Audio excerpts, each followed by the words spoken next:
Hello everyone. So in today's video हम deal करने वाले हैं with the topic of inflation. इस 10 मिनट के वीडियो में I am going to tell you everything about inflation, what are the different type of inflation, what are their types and various other types, that is reflation, deflation and all. इसके साथ में ही inflation के topic के साथ I will connect the monetary policy as well as I will connect the physical policy, and मैं आपको बताऊंगा how these policies affect inflation and how the inflation affect these policies. Okay, so इस short video में आपका अगर आप इस video को पूरा देख लेते हो तो आपका 1 से 2 मार्क्स एग्जाम में सिक्योर हो जाएगा from the economy point of view. ठीक है, now first of all what is inflation? So inflation is the general increase in the prices of goods and services. General increase का क्या मतलब है? मान लो ओनियन का रेट एक टाइम पे ₹20 पर केजी था, but over the period of 6 month ये प्राइस इंक्रीज करके पहुंच गया है ₹40 पर KG. So this general tendency in which there is a general increase in the price level is known as inflation. Now inflation is measured in 2 types. 2 types से हम inflation measure कर सकते हैं। One is the headline inflation, the other one is the core inflation. अभी headline inflation में क्या होता है?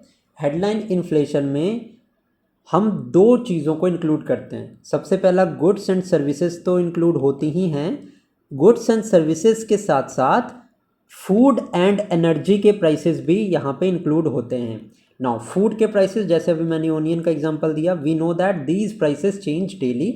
एनर्जी मतलब फ्यूल, यहाँ पे आपको भी पता है डायनामिक सिस्टम वर्क करता है इंडिया में regarding fuel, and petrol and diesel का जो रेट है वो डेली डिटरमिन होता है by the oil companies. Okay, so in headline inflation we include food and energy prices, whereas core मतलब क्या? कोर मतलब to the point, exact. To the point का क्या मतलब है? कि it excludes food and energy. It means that headline inflation is more volatile. Volatile क्यों? क्योंकि डेली अगर किसी प्रोडक्ट का प्राइस चेंज हो रहा है एंड उसको हम इंक्लूड कर रहे हैं in the inflation calculation, so this headline inflation is more volatile because it includes food and energy prices also. On the other hand, if I talk about the core inflation, it excludes food and energy, so ये इतना volatile नहीं होता है as compare to core inflation, headline inflation. Now if I talk about the formula for calculating core inflation, so simple है। Headline inflation, ये जो हमारी headline inflation है, जब हम इसे एक्सक्लूड या माइनस कर देंगे फूड एंड एनर्जी के prices, so we will get the value of core inflation. Okay, now let us talk about the different type of inflation. Now the first type is stagflation. Now the stagflation एक ऐसी situation होती है जहाँ पे inflation तो होता ही है, inflation के साथ साथ अनएम्प्लॉयमेंट का लेवल भी हाई होता है, एंड इसके साथ साथ इकोनॉमिक स्टेग्नेशन भी होता है। इकोनॉमिक स्टेग्नेशन का मतलब ये है कि economy is not developing, growth की तरफ नहीं जा रही है। इकोनॉमी का जो ग्रोथ का ग्राफ है वो एक स्ट्रेट लाइन है। ठीक है, ग्रोथ का ग्राफ ऐसे होता है ना, अपवर्ड स्लोपिंग ग्राफ है। बट स्टेग्नेशन का क्या मतलब है? This is a flat line. This is a situation of stagflation. Stagflation में आपको 3 चीज़ें याद रखनी है। When the inflation is coupled with unemployment and economic stagnation, this is situation of stagflation. Next, if we talk about deflation, अभी deflation और disinflation, इन दोनों में सबसे ज़्यादा कन्फ्यूजन होता है। ठीक है, तो ये अभी मैं आपको बताऊंगा, आपको क्लियर हो जाएगा। अभी यहाँ पे टर्म है इन्फ्लेशन, तो ये जो डिफ्लेशन होता है it is just the reverse of inflation. ठीक है, मतलब क्या? इन्फ्लेशन में हमने देखा था कि there is a general increase in the prices of good and services, but deflation की डेफिनेशन क्या होगी? अभी मैंने आपको बताया कि deflation is just reverse of inflation. It means there is general decrease in the prices of goods and services. ठीक है, यहाँ पे क्या होता है कि एनुअल इन्फ्लेशन का जो रेट है वो 0% के भी नीचे या 0% से भी ज़्यादा ड्रॉप हो जाता है, एंड ये कई बार नेगेटिव भी जा सकता है। ठीक है, so this is the reverse of inflation and inflation falls below 0%। ठीक है, ये आपको डिफ्लेशन समझ में आ गया। Now let me talk about the disinflation. अब डिसइन्फ्लेशन में क्या होता है? जब इन्फ्लेशन तो है but the decrease in the inflation rate को हम डिसइन्फ्लेशन बोलते हैं। डिफ्लेशन में क्या हुआ?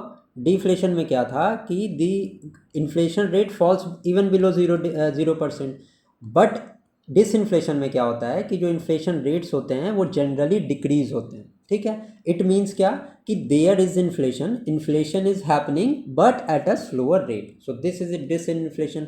आई होप कि आपको ये समझ में आ गया होगा, ठीक है। नाउ नेक्स्ट टॉपिक इज, अभी मैंने यहाँ पे नोट भी बना दिया है कि the deflation is the decline in the prices whereas inflation is the decline in inflation rate, कि इन्फ्लेशन डिक्रीज तो हो रही है but at a slower rate, that is disinflation. And हमारा डिफ्लेशन क्या हो गया, it is general decrease in the prices, जिसमें कि the inflation can also be below 0%, ठीक है, नेगेटिव भी हो सकता है। Now next topic is रीफ्लेशन। रीफ्लेशन में क्या होता है, डिफ्लेशन के बाद की जो सिचुएशन होती है that is known as deflation. अभी क्या होता है रीफ्लेशन में कि जैसे डिफ्लेशन है मतलब कि मंदी है, रिसेशन है मार्केट में, तो जब रिसेशन होगा तो गवर्नमेंट क्या करेगी, गवर्नमेंट एक्सपेंडिचर करेगी। क्यों एक्सपेंडिचर करेगी, ताकि लोग ज़्यादा से ज़्यादा प्रोडक्ट को खरीदें, ठीक है। So this position of this situation of deflation is created by the policy makers to produce inflation, that is by government spending, government spending करके एंड देन जो डिमांड है उसको स्टिमुलेट करने का काम यहाँ पे किया जाता है बाय दी पॉलिसी मेकर्स, और बेसिकली अगर हम कह लें तो गवर्नमेंट स्पेंडिंग के थ्रू, ठीक है। This is deflation. Now next हमारा टॉपिक है स्क्यूफ्लेशन। स्क्यूफ्लेशन में क्या होता है, मतलब कि सम सेक्टर वाइज इन्फ्लेशन या डिफ्लेशन होती है। इट मीन्स दैट किसी एक सेक्टर, मान लो ऑटो सेक्टर में इन्फ्लेशन है, एंड उसी के साथ मान लो अगर मैं टायर सेक्टर की बात करूं उसमें डिफ्लेशन है, ठीक है। सो एक सेक्टर में इन्फ्लेशन हो सकती है, दूसरे सेक्टर में डिफ्लेशन हो सकती है, ठीक है। तो it is sector wise, skewflation में इज सेक्टर वाइज। तो यहाँ पे स्क्यू के एस से आप याद रख सकते हो कि सेक्टर वाइज परफॉर्मेंस होती है, ठीक है। Next is ग्रीडफ्लेशन।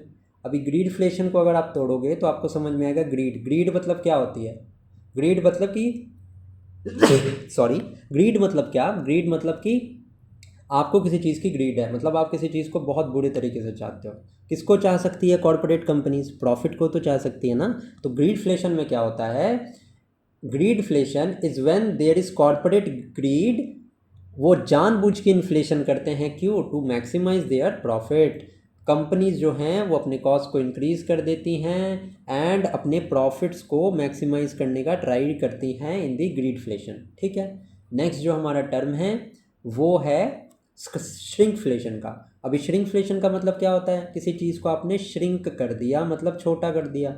ये किस चीज़ से रिलेटेड है, this is basically and unethical practices.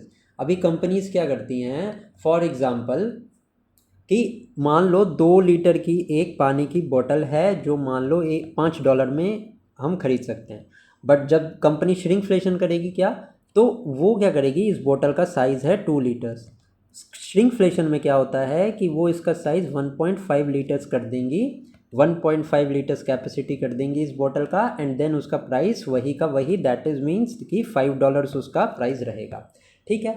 So in shrinkflation what happens is it is an hidden form of inflation which often leads from to consumer frustration और dissatisfaction। अब ऑब्वियसली अगर आपको पहले 2 litre मिल रहा है $5 में और उसके बाद आपको 1.5 लीटर मिल रहा है इसी $5 में, तो कंज्यूमर तो डिससेटिस्फाइड होगा ना। सो this is an hidden form of inflation.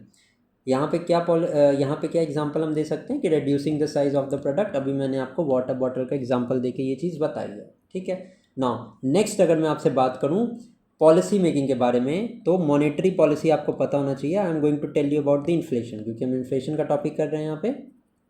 तो मॉनेटरी पॉलिसी कौन सी पॉलिसी होती है, वो पॉलिसी जो कि आरबीआई कंडक्ट करती है टू कंट्रोल द इन्फ्लेशन, ठीक है। What are the tools in this monetary policy, सबसे पहला तो CRR होता है, कैश रिजर्व रेशियो, देन होता है SLR that is statutory liquidity ratio, then there is bank rate होता है हमारा, देन हमारा रेपो रेट होता है। बेसिकली तो यही होते हैं, इसके साथ और भी बहुत कुछ होता है, MSF वगैरह भी होता है, बट वो चलो उतने डीप में हम नहीं जाते हैं। Next is reverse repo rate, ठीक है।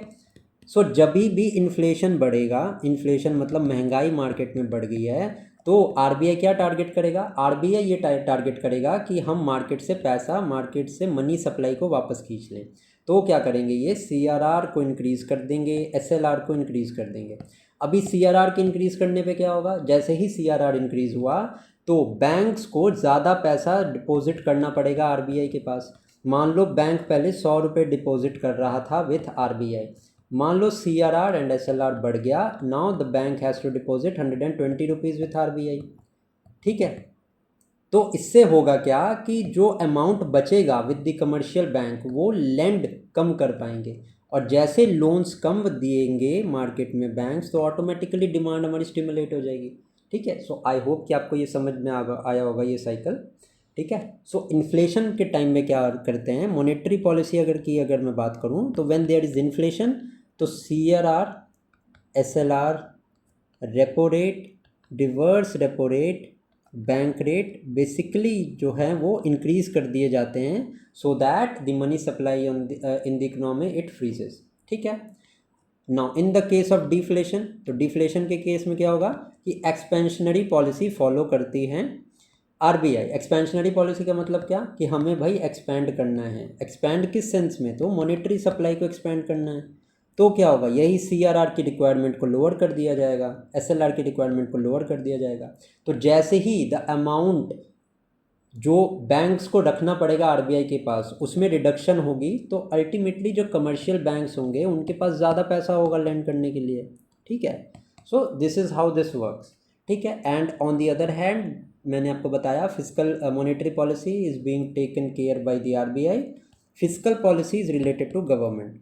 अब इन्फ्लेशन के टाइम पे क्या होगा, इन्फ्लेशन के टाइम में गवर्नमेंट क्या करेगी, टैक्सेस को बढ़ा सकती है, कॉर्पोरेट टैक्स, डायरेक्ट टैक्सेस बढ़ा सकती है, इनडायरेक्ट टैक्सेस बढ़ा सकती है। क्यों, ताकि लोगों के पास ज़्यादा पैसा ना रहे, लोग ज़्यादा खरीद ना पाए, सो उससे आप इन्फ्लेशन कंट्रोल कर सकते हो। ठीक है, एंड डिफ्लेशन के टाइम पे जस्ट इसका अपोजिट होगा, इट मीन्स दैट सरकार और the government will give money to the people to regulate demand. अभी मैंने बताया ना डिफ्लेशन के बाद क्या फॉलो होता है, डिफ्लेशन के बाद डिफ्लेशन की पॉलिसी अडॉप्ट की जाती है जिसमें the policy makers they spend money, the government spend money to regulate demand in the economy. ठीक है, so this is the basic idea about the inflation, and मैंने आपको कुछ एस्पेक्ट इसमें डिफ्लेशन का भी बता दिया।